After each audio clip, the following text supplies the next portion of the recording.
Mencerdaskan kehidupan bangsa. Mencerdaskan kehidupan bangsa.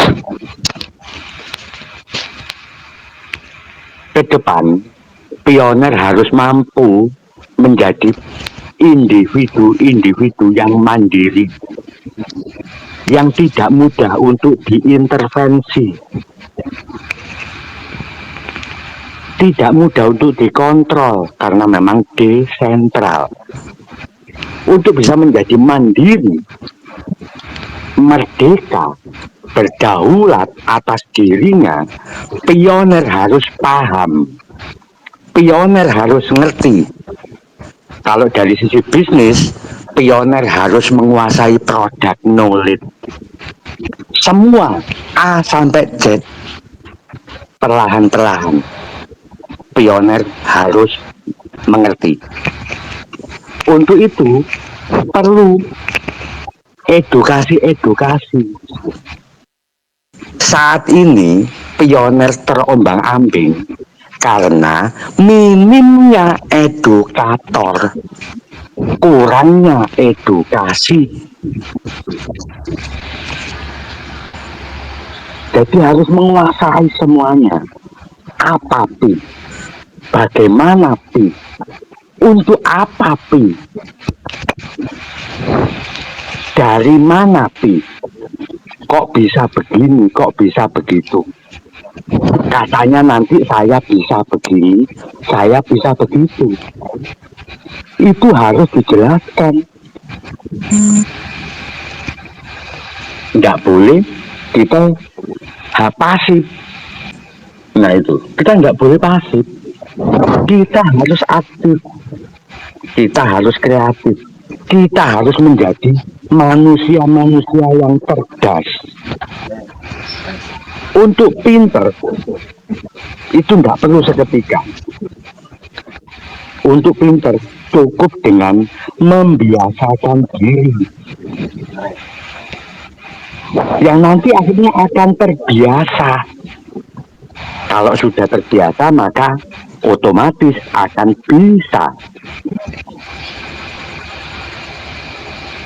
Jangan mudah percaya pada siapapun, walaupun itu teman satu selimut. Walaupun setiap hari kita makan satu meja, jangan percaya pada siapapun. Harus mampu menjadi diri sendiri yang mandiri. Dunia sudah rusak. Rakyat Indonesia selama ini pokoknya nggak usah banyak tanya, yang penting kamu makan. Nggak usah banyak tanya, yang penting kamu nanti enak. Itu yang terjadi di Indonesia. Dan ini tidak boleh terjadi pada pioner. Langkah-langkah untuk mencerdaskan kehidupan bangsa melalui proses edukasi itu harus dilakukan. Yang diharapkan mampu memberi edukasi kepada pioner. Yang banyak di Indonesia yang diharapkan mampu menjadi edukator justru memanfaatkan pioner-pioner yang awam. Ya, Tidak itu yang betul Pak. Banyak iming-iming rumah, iming-iming duit, padahal semuanya bullshit. Benar sekali Pak D. Kenapa saya bilang ya Pioner 62 ini beleng-beleng ya, yaitu yang menciptakan rumor, yang membuat satu postingan yang tidak-tidak ya 62. Nanti usut punya usut Indonesia. Bagaimana saya mau membela 62 ini? Saya selalu membela kok satunya pioner Indonesia, bahkan satunya negara loh. Tapi kebanyakan dari 62 terus. Walaupun saya ini berbohong di depan mereka untuk kebaikannya, kita punya Indonesia. Saya punya muka ini kalau mau dibilang sudah tebal berapa senti kalau saya pakai bedak ini ya. Makanya saya bilang ya, ada cuma kita 62. Harusnya kita ini bergandeng tangan loh. Berilah edukasi, rangkullah para pionir yang awam, yang belum paham. Bukan kasih edukasi kumpul duit, dapat ini, nanti barangnya baru datang. Oh itu tidak jelas, itu beleng-beleng. Kita minum dulu ya, orang komen. Silakan lanjut. Mungkin ada bapak-bapak, bunda-bunda yang mau lanjut silakan. Pak Agus, masuk Pak Agus. Tadi sepertinya mau ada yang disampaikan. Ya Pak Agus, selamat malam Pak Agus. Silakan. Selamat malam Pak Agus. Kita ngobrol santai ya. Kita ini keluarga besar Pi Network. Karena kami yang membuka obrolan ini, jadi kami adalah keluarga besar PCP. Silakan kalau Pak Agus mau bertanya. Thank you. Ya, selamat malam Bunda Noni, juga selamat malam Pak Prayit, Adi Prayit, dan semuanya yang ada di room ini. Di sini saya juga pioner, udah ikut lama juga ngikuti perkembangan selama ini. Tentunya banyak rumor yang sifatnya itu kepentingan. Dan kepentingan itu buat saya sendiri tidak terlalu penting. Yang penting bagaimana buku putihnya dari core team.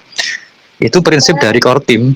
Jadi apa yang menjadi angan-angan para pionir ini berharap agar supaya nanti kedepannya juga tidak ada hal-hal yang punya berkepentingan. Yang punya kepentingan adalah core team. Kita hanya pelopor, perintis, bagaimana yang dibilang tadi Pak D. Prayit sebagai mana edukator, ya harus bisa menjelaskan intisari dari koin Pi ini tujuannya apa, visi misinya kemana, dan itu harus jelas. Dan bagaimanapun cryptocurrency adalah awal dari reformasi untuk kripto-kripto lama. Jadi pionir harus paham itu ya Pak Diprai. Itu saja yang mungkin menjadi bahan obrolan selama ini, kita beredukasi mengenalkan koin, tentunya untuk reformasi dalam bentuk mata uang yang sifatnya adalah masa depan itu.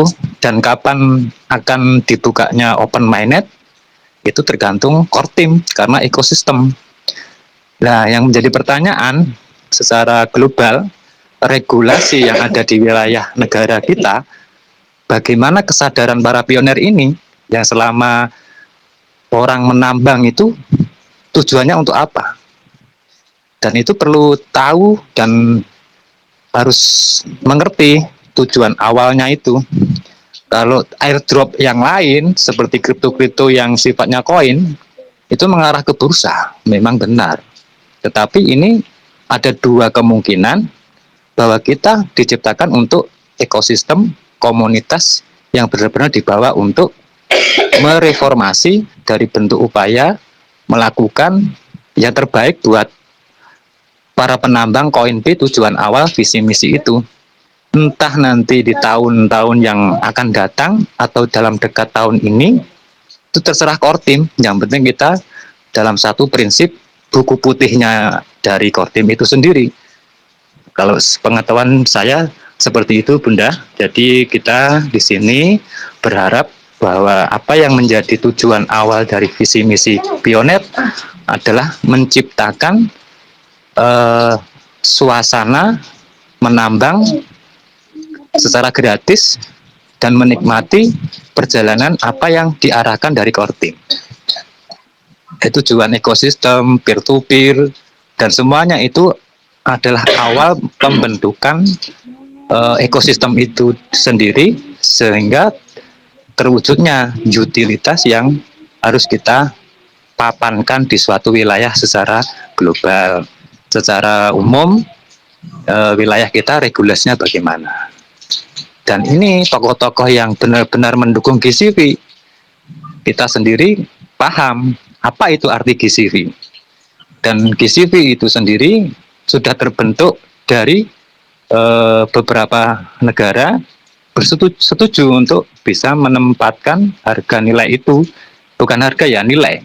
Tetapi nilai ini diwajibkan untuk bersatu mewujudkan ekosistem secara desentralisasi apa yang dibilang dari Pak D. Prayet tadi. Bukan begitu Pak D, ini juga cuma masukan secara pribadi saya.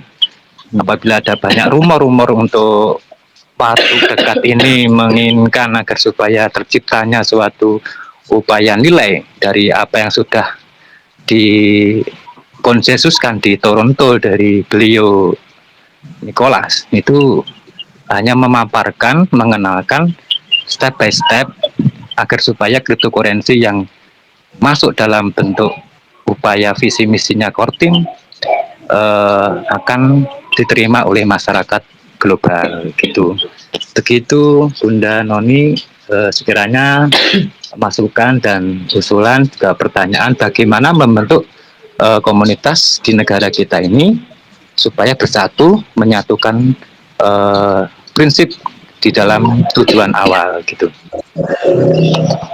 Oke, thank you Pak Agus. Ya, pertanyaan yang luar biasa ya, yang mungkin kita semua sahabat pioner terkasih ini sangat menantikan juga. Nah, tadi di situ Pak Agus menyampaikan ya bahwa apa sih visi dari Pi Network. Ya, mungkin saya jujur ya, saya juga tidak terlalu begitu paham, namun saya belajar ya. Kalau setahu saya visi dari Pi Network itu ya dimana kita menciptakan mata uang digital yang dapat digunakan oleh siapa saja di seluruh dunia. Nah, secara mudah dan aman. Nah, itu kan kita menambang lewat handphone toh. Tidak perlu sumber daya besar seperti kayak contoh kripto yang paling besar itu apa namanya ya? Bitcoin ya. Ya tidak, ya toh. Jadi visi dari Pi Network itu kan menciptakan mata uang digital yang dapat digunakan oleh siapa saja. Ya. Nah, untuk misinya ya, maka itu untuk misi ini yang dipegang oleh kita para ambasador. Kenapa? Kita membangun jaringan peer-to-peer global yang terdesentralisasi, ya toh? Memperdayakan individu untuk memiliki kendali atas aset digital para pioner. Nah, terus lagi ya, menjadikan Pi sebagai alat tukar nyata dalam kehidupan kita sehari-hari, bukan hanya sebagai aset spekulatif kayak Pak D tadi bilang. Nah, itu yang saya pahami tentang visi dan misi dari Pi Network. Nah, kami para duta GCV ini ya, kami memegangnya di misi. Karena kenapa ya? Kami GCV Ambassador ini dengan Project Pi Network adalah mitra. Jadi untuk visi dan misi kami megangnya di misi, yaitu kita membangun jaringan peer-to-peer ekosistem yang saat ini kami sedang lakukan. Ya toh? Nah, dari sana mungkin ada lagi bapak-bapak, bunda-bunda yang ingin menambahkan, silakan. Nah, untuk nilai GCV ya, itu kan GCV itu kan nilai kesepakatan komunitas, ya toh, untuk menentukan harga, contoh minimum 1 Pi berdasarkan kontribusi ya nyata. Contoh ya, misalnya 1 Pi 314159 dolar US, ya toh. Jadi saya barter nih dengan harga 0,0 sekian. Nah, kalau untuk fungsinya kan di ekosistem berbeda lagi toh. Itu kan ada standarisasi nilai, kepercayaan dan stabilitas, apalagi itu penggerakan ekonomi nyata, dan kita juga melindungi nilai istilahnya nilai keringatnya pioner. Nah, itu maksudnya agar tidak dijual murah oleh mereka yang tidak memahami nilai Pi. Nah, itu yang tadi saya bilang melindungi nilai keringat pioneers itu, yaitu agar Pi tidak dijual murah oleh mereka yang tidak memahami nilai dari sebuah koin Pi. Nah, itu dari saya ya, Pak Agus. Thank you banyak. Mungkin ada lagi bapak-bapak, bunda-bunda yang ingin menambahkan, silakan. Di sini kita obrolan santai ya, sahabat pioner terkasih. Saya tidak mau obrolan kita ini nanti jadinya beleng-beleng gitu. Thank you dari saya, silakan. Ya, mungkin saya nggak tahu. Saya tuh nggak bisa ngomong sedikit soalnya. Soalnya semuanya itu mata rantai keterkaitan ya. Iya, Tapi ya. saya awali satu. Itu dari dulu tuh. Satu pertanyaan, 100 jawaban.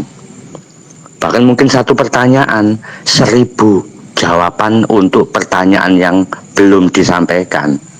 Itu saya. Jadi satu mungkin, misi dari P-Network, misi dari jaringan kerja P adalah misi